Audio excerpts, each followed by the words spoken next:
back to the East Coast where we have Massachusetts, the governor signing some measures to delay parts of the state's new marijuana legalization law,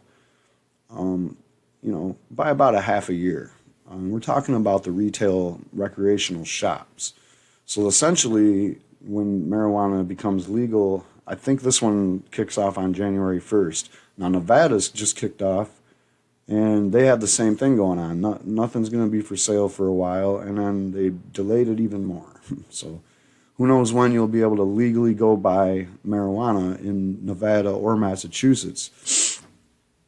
So the announcement was made as demonstrators, some of whom said they've hoped the days of legalization rallies were behind them. Yeah, we're all getting really exhausted.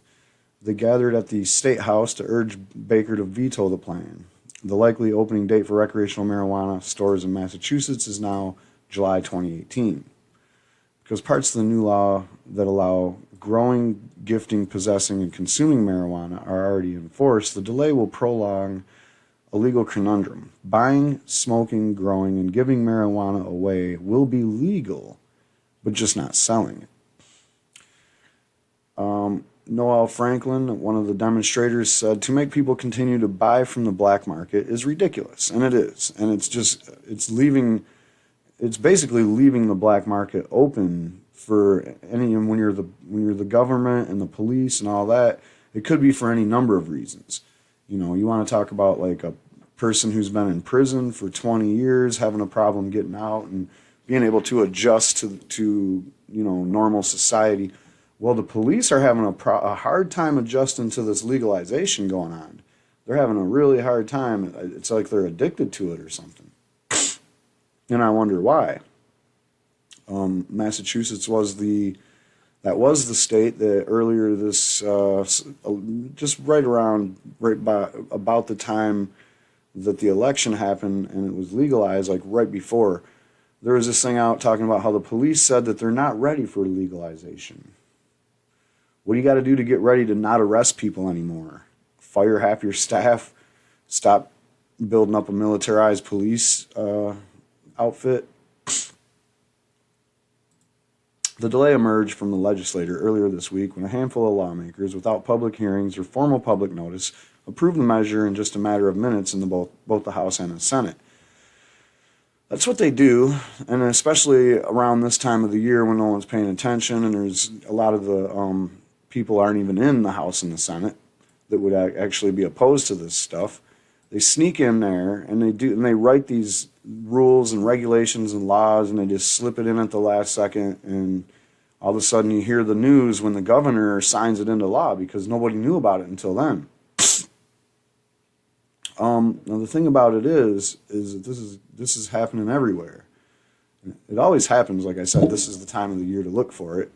You'll see it from Obama all the way down to somebody at your local town hall. So, it's the only time in lame duck time when things can get done, I guess.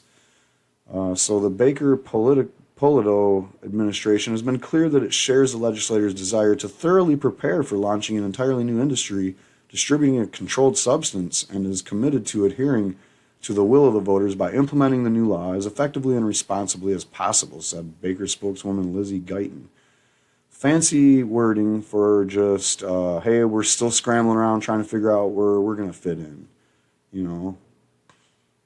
And, if you want to make it all smooth and an easy transition, remove it from your schedule. Who cares if the feds remove it from their schedule or not? Just by legalizing marijuana, you already said, fuck you.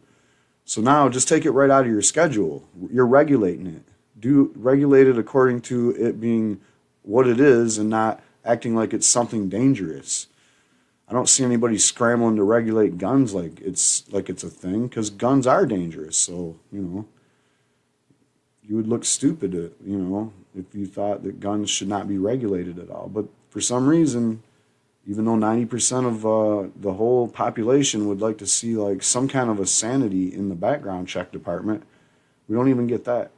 So you get no regulations. But with marijuana, you get more regulations than you can ever dream of. And when you break the regulation you're breaking some kind of law and you're going to prison. So they want to keep that going. And in Massachusetts, it's probably been good for them.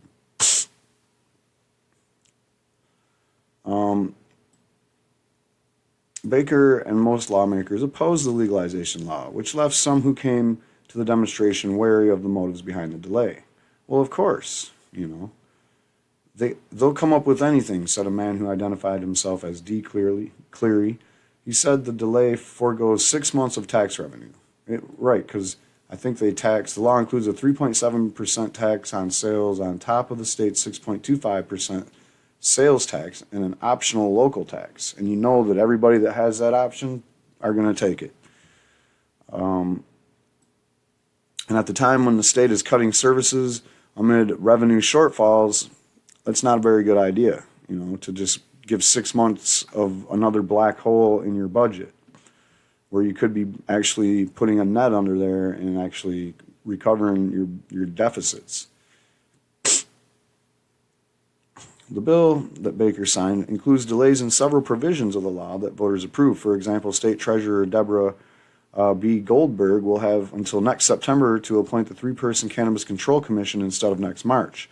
And the commission will have until March 2018 to pass initial regulations. Joseph Gilmore, a senior at UMass Boston, who campaigned for marijuana legalization with the group Students for Sensible Drug Policy, called the delay frustrating. Voters expected that shops would be open January 1st, 2018, said Gilmore, an economics major from Dorchester. How are we supposed to know what's legal and what's not at this point, said Rachel Ramon Donlin of Braintree, who called the current state of legalization a gray area. In Michigan, we know all about gray areas. In a statement, the Reform Coalition said the delay not only flies in the face of the will of the voters who voted for the January 2018 deadline, it shows contempt for the legislature itself, having been passed not after 3 readings to the full House and Senate, but in the course of less than an hour by just 2 senators and 5 representatives. Like they always do in these end-of-the-year Christmas bonus sessions when everybody's at home celebrating Christmas, the shady operators are in your legislature doing shit like this. So you should probably check and see if the lights are on at your local Capitol building and see what they're doing in there.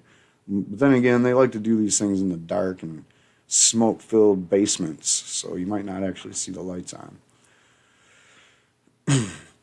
Surrounded by Yes on 4 signs left over from the campaign, Noel urged lawmakers to hew to the letter of the law that voters approved.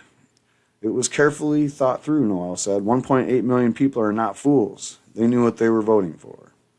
So again, like here in Massachusetts, the same type of people are in the same back rooms doing the same shady shit in Nevada. And I'm sure this isn't the last we're going to hear about lawmakers in states that legalize marijuana doing everything they can to slow it down, to throw a wrench in it, to make it so it doesn't work, basically. But you know what don't work is when you're spewing propaganda and prohibitionary propaganda for 80 years and it's all lies, so it just falls apart right in front of you. And the only thing you have left is to try to use sensible marijuana policies against the very people that passed them so that you make less arrests, not more arrests.